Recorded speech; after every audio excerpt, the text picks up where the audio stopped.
Alright, let's go guys. We starting our new vlog today. Ano bang pwede natin content na ipapakita ko sa inyo kung paano tayo makakapunta ng Manila na hindi nata-traffic. Yeah. Napapranihan naman tayo guys kung paano natin ipapakita kung paano tayo hindi mapahiya dahil sinabi natin. So kailangan natin magpakitang gilas kung paano tayo makakapunta ng Manila nang hindi nata-traffic. As you can see, nakikita nyo tong ambulansya na to. Parang may naamoy ako hindi maganda.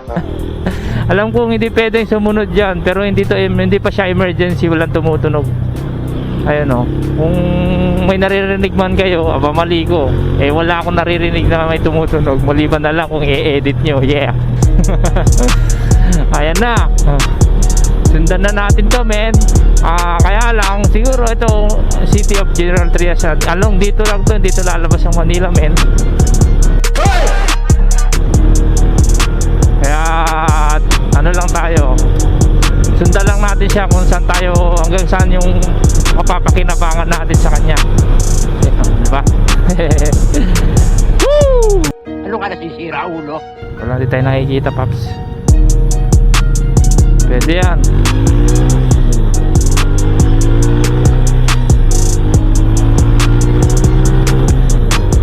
Yan na. Pero yan, okay na, diba? Basta yun yung challenge natin, paano tayo matatraffic. Kaya lang magdadadaldal tayo, parang imposible yun. So bali ano na lang natin, bilisan na lang pa natin, businan natin, baka di tayo naririnig eh. Yan, signal light na tayo. Okay, let's go. Ito yung mini expressway namin, mga motorsiklo.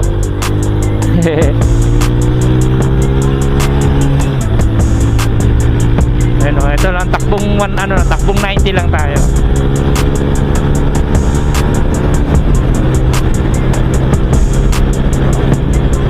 Walang 90 to, mga nasa 60 lang to. Gantong bilis, 60 lang to.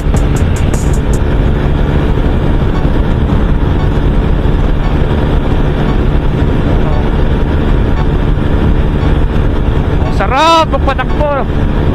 Ganito lang siguro yung highway hanggang Manila, no? Talagang hindi ka matatraffic eh. 9,000 RPM guys.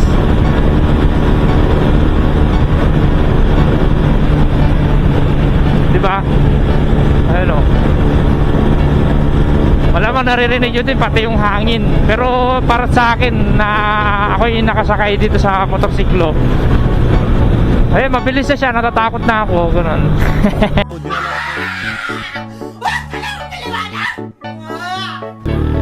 Ay.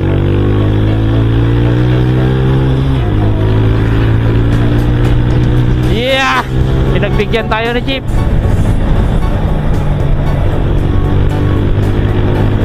Oh, super luwag, man.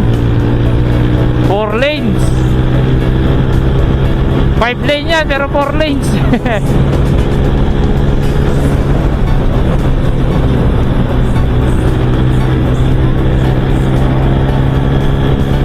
Bang, sarap magpatakbo ng ganito. Woo! Yeah! Wala na, side na yun guys. Sagad na yun.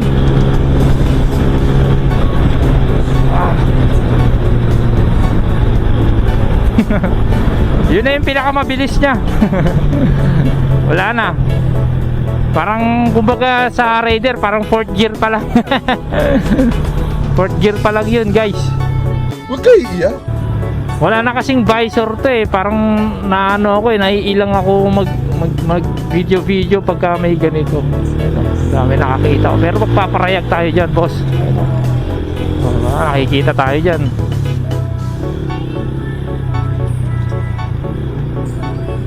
Parayag.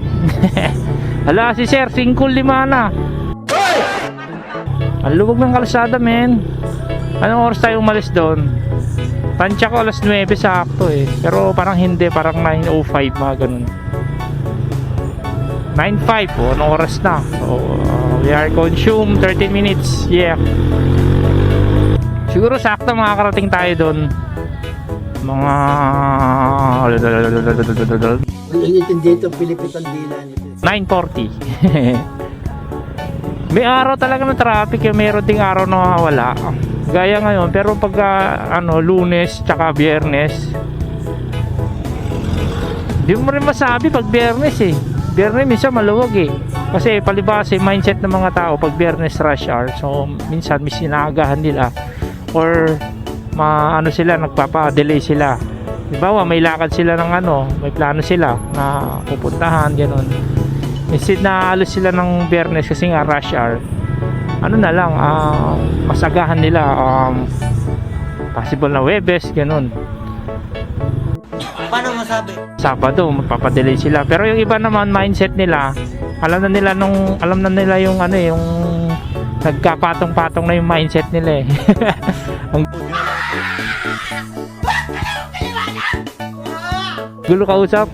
Kumbaga, yung mga ibang tao, gusto nila ng ng advance, di ba? Yung katulad ng Webes, may pupuntahan sila Webes, tapos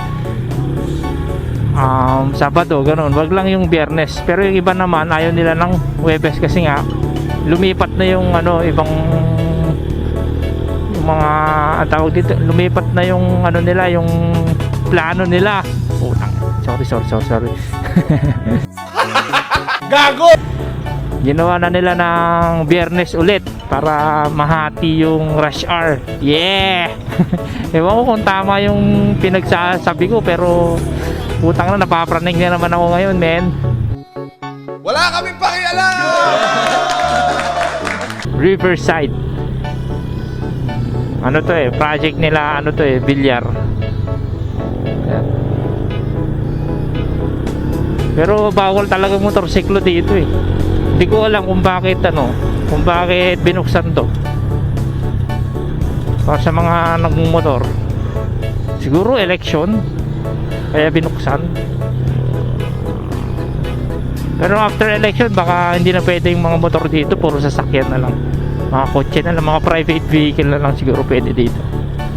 Makikita natin, only time will tell. Yeah boy. Di ba guys?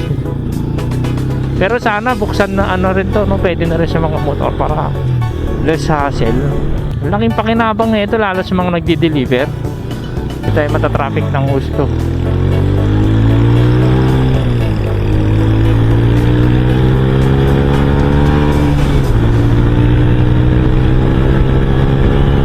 Sarap magpatakbo dito.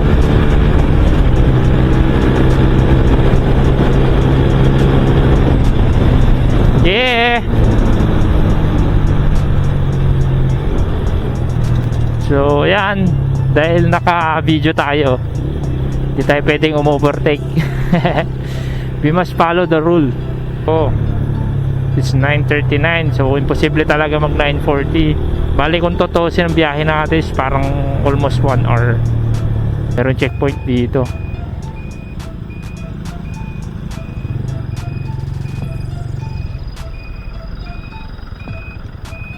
Okay.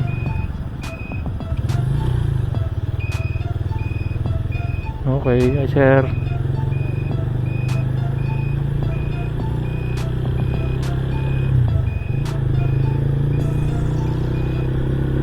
Wow.